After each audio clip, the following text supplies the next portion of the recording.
या रब करम सागर करे, या रब करम सागर करे, अब हाथ जबा को तो दिल पर भी असर करे।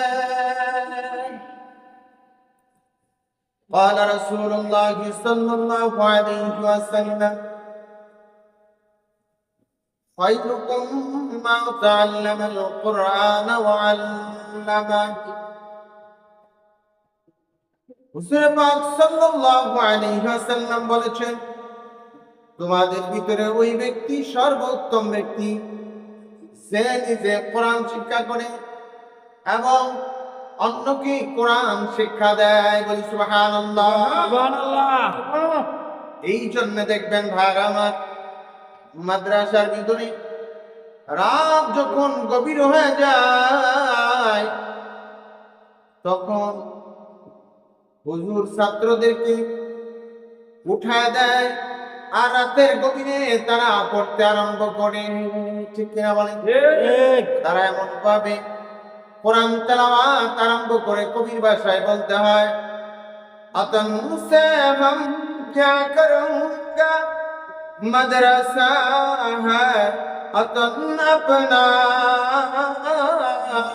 पढ़ूंगी हम कुरानों पर और कहूँगा कफन अपना और कहूँगा कफन अपना।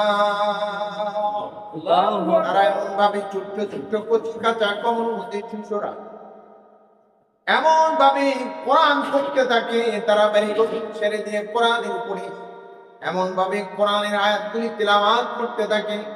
এত সুন্দর মধুর সুরে তারা তিলাওয়াত করতে থাকে আর পড়তে থাকে।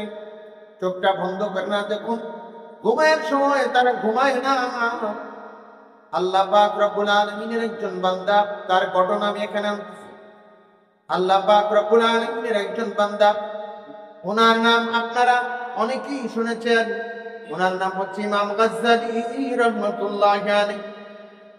আমি আপনাদেরকে বোঝানোর চেষ্টা করছি কোরআনটা কত দামি। এইটা বোঝাতে যে আমি একটা ঘটনা নিয়ে আসছি। এই ঘটনাটা হচ্ছে ইমাম গাজ্জালী রাহমাতুল্লাহি আলাইহি একদিন স্বপ্ন যুগের ভিতরে স্বপ্ন দেখেন। স্বপ্ন যুগের ভিতরে স্বপ্নে দেখেন ইমাম গাজ্জালী রাহমাতুল্লাহি আলাইহি কে যেন ডাক দিয়া বলতেছে, ইমাম গাজ্জালী রহমতপুর গ্রামের ভিতরে আব্দুর রহমান ইন্তেকাল করেছে, ওই গ্রামের ভিতরে তাকে জানাজা দিয়ে নামাজ পড়ানো এমন কেউ নাই, তুমি সেখানে যা তার জানাজার নামাজটা পড়ায় দিয়ে আসো। আবার ইমাম গাজ্জালী রাহমাতুল্লাহি আলাইহির ঘুম ভেঙে গেল, আমি কি স্বপ্ন দেখলাম, কে আমাকে ডাক দিয়া বললো। আবার ইমাম গাজ্জালী রাহমাতুল্লাহি আলাইহি ফজরের নামাজ আদায় করলেন। ফজরের নামাজ আদায় করার পরে রহমতপুর গ্রামের উদ্দেশ্যে রওনা হইলেন। লোকদেরকে জিজ্ঞেস করে, রহমতপুর গ্রাম কত দূর হবে? ইমাম গাজ্জালী রাহমাতুল্লাহি আলাইহি যখন জিজ্ঞেস করলেন, জিজ্ঞাসা করার পরে লোকেরা বলতেছে, হুজুর রহমতপুর গ্রাম অনেক দূরে, সেটা তো প্রত্যন্ত অঞ্চল, অতপাড়া গ্রাম, সেখানে খুব মানুষ বসবাস করে কম, অল্প সংখ্যক মানুষ এই গ্রামের ভিতরে বসবাস করে। ইমাম গাজ্জালী রাহমাতুল্লাহি আলাইহি এবার ভাবলেন, রহমতপুর গ্রামের নাম যেহেতু পেয়েছি, লোকটাকেও হয়তো বা পাইতে পারি। ইমাম গাজ্জালী রাহমাতুল্লাহি আলাইহি রওনা হলেন রহমতপুর গ্রামে আব্দুর রহমান নামের লোকটার উদ্দেশ্যে। আবার যাইতে যাইতে বার আমার লম্বা ঘটনা, যাইতে যাইতে রহমতপুর গ্রাম পায়ে গেলেন। ছায়া দেখে একটা বাড়ি জঙ্গলার ভিতর, ওখানে কান্নার আওয়াজ। ইমাম গাজ্জালী রাহমাতুল্লাহি আলাইহি কে দেখে লোকেরা বলতেছে, হুজুর ভালোই হয়েছে আপনি আসছেন, আমাদের গ্রামের ভিতরে একটা মানুষ মারা গেছেন, ওই লোকটা মারা গেছেন গতকালকে রাত্রে, কিন্তু তার জানাজার নামাজ পড়া মাটি দিবে জানাজা করবে এমন কোন মানুষ আমাদের গ্রামের ভিতরে নাই। হুজুর আপনি তার জানাজার নামাজটা পড়ায় কবরস্থ করে দেন। আবার ইমাম গাজ্জালী রাহমাতুল্লাহি আলাইহি লোকদেরকে নিয়ে গোসল করাইলেন, কাফন দাফনের ব্যবস্থা করলেন। কবর খনন করলেন। পায়ের আমার গভীর মনোযোগ, কবর খনন করার পরে এবার উনি কি করলেন, জানাজার নামাজটা নিজে পড়াইলেন। জানাজার নামাজ পড়ানোর পরে ইমাম গাজ্জালী রাহমাতুল্লাহি আলাইহি কবরের মধ্যে নিজে নামলেন, নিজে নামাইলেন। কবরের মধ্যে লাশ নামায় আপনারা কি বলতে হয় জানেন নাকি? অনেক মুসলমান আছে জানেন না। ভাইয়ের আমার দুঃখের বিষয়, বাবার লাশটা কবরের মধ্যে সন্তানকে নামানোর জন্য লোকেরা বলল, তোমার বাবা মারা গেছে, তোমার বাবার লাশটা তুমি কবরের মধ্যে নামায়া দাও। আমি একটা সন্তানকে বললাম, আপনার বাবার লাশটা আপনি কবরে নামাইবেন। কবরে যে নামাইবেন, নামায়া কার কাছে কিভাবে সুপর্দ করবেন দোয়াটা জানা আছে নাকি? সে বলে, কি বলবো আমি জানি না। দুঃখের বিষয়, কবরের মধ্যে লাশটা নামায়া বলতে হয়, বিসমিল্লাহি ওয়া আলা মিল্লাতি রাসূলিল্লাহ। আমার ইমাম গাজ্জালী রাহমাতুল্লাহি আলাইহি কবরের মধ্যে ওই লাশটা নামাইলেন। নামানোর পরে বললেন, বিসমিল্লাহি ওয়া আলা মিল্লাতি রাসূলিল্লাহ। কবরে লাশটা নামায়া এবার কি করলেন, ইমাম গাজ্জালী রাহমাতুল্লাহি আলাইহি বাঁশ দিলেন, চাটাই দিলেন, মাটি দিলেন। মাটি দেওয়ার সময় কি দোয়া পড়তে হয় বলেন তো দেখি? অনেকে আমরা জানি না, নিজেকে মুসলমান বলে দাবি করি, অথচ কবরের মধ্যে একটা মানুষকে শোয়া তার কবরস্থ করে দেওয়ার পরে তার কবরের মধ্যে মাটি দেওয়ার সময় কি পড়তে হয় আপনারা শিখে নেন। আমি বলতেছি, মিনহা খালাকনাকুম ওয়া ফিহা নুঈদুকুম ওয়া মিনহা নুখরিজুকুম তারাতান উখরা। ইমাম গাজ্জালী রাহমাতুল্লাহি আলাইহি আবার কবর দিলেন। কবর দেওয়ার পরে জিজ্ঞেস করলেন, ওই লোক দেখতে ওনার নাম কি ছিল? লোকেরা বলল, ওনার নাম ছিল আব্দুর রহমান। উনি কি করতেন?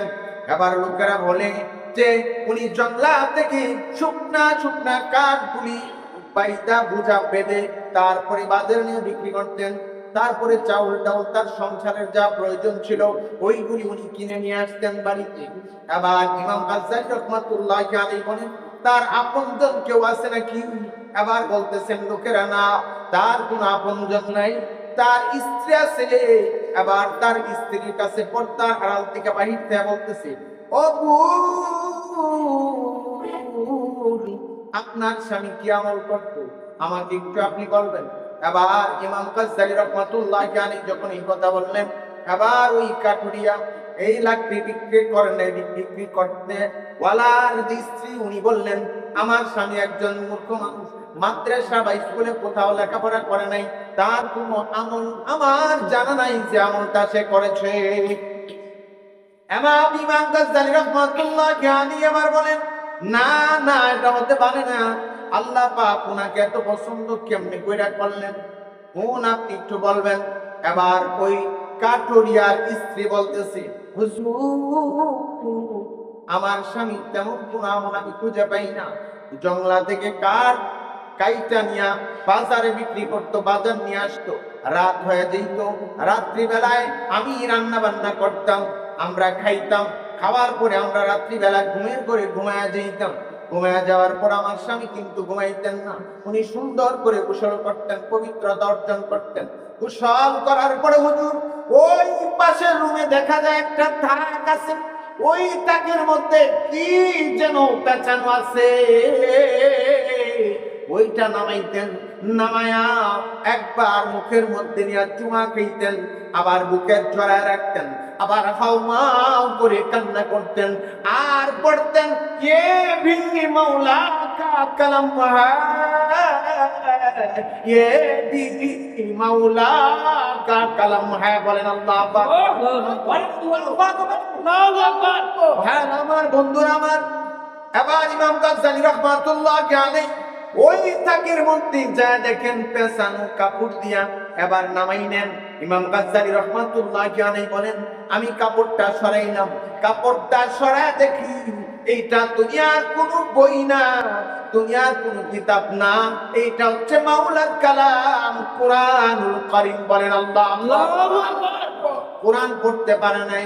ইমাম গাজ্জালী রাহমাতুল্লাহি আলাইহি বলেন, মহাব্বত কইরা কোরআনের পৃষ্ঠার ভিতরে যে আঙ্গুল ঘুরাইছে, আমি দেখি ওই আঙ্গুল ঘুরানোর চাপগুলি কোরআনের পৃষ্ঠার পাতার মধ্যে দাগ হইয়া লেগে গেছে। আমার আর বুঝতে বাকি রইল না, কোরআন যদিও না পড়তে পারে তারপরেও সে কোরআনকে মহাব্বত করার কারণে আল্লাহ তাআলা তার সম্মান আল্লাহ পাকের ওলির খাতারে লেখায়া আল্লাহ তাআলা তাকে জান্নাতবাসী করে দিয়েছেন। সুবহানাল্লাহ। वतन से हम क्या करूँगा मदरसा तुम अपना, मरूंगी हम कुरानों पर और कहूँगा कफन अपना, और कहूँगा कफन अपना। বলেন আল্লাহু আকবার। আমলটা করব, কমপক্ষে আমলটা কোরআন প্রতিদিন কমপক্ষে সূরা ইয়াসিনটা পড়বো। কেউ যদি সূরা ফাতিহা 2 বার তেলাওয়াত করে তাহলে তার আমলনামার ভিতরে এক কোরআন খতমের সওয়াব আল্লাহ তাআলার ফেরেশতারা লিখে দেন। বলেন সুবহানাল্লাহ। যদি সূরা ইখলাস 3 বার তেলাওয়াত করে এক কোরআন খতমের সওয়াব আল্লাহ তাআলা ওই বান্দার আমলনামায় লিখে দেন। বলেন সুবহানাল্লাহ।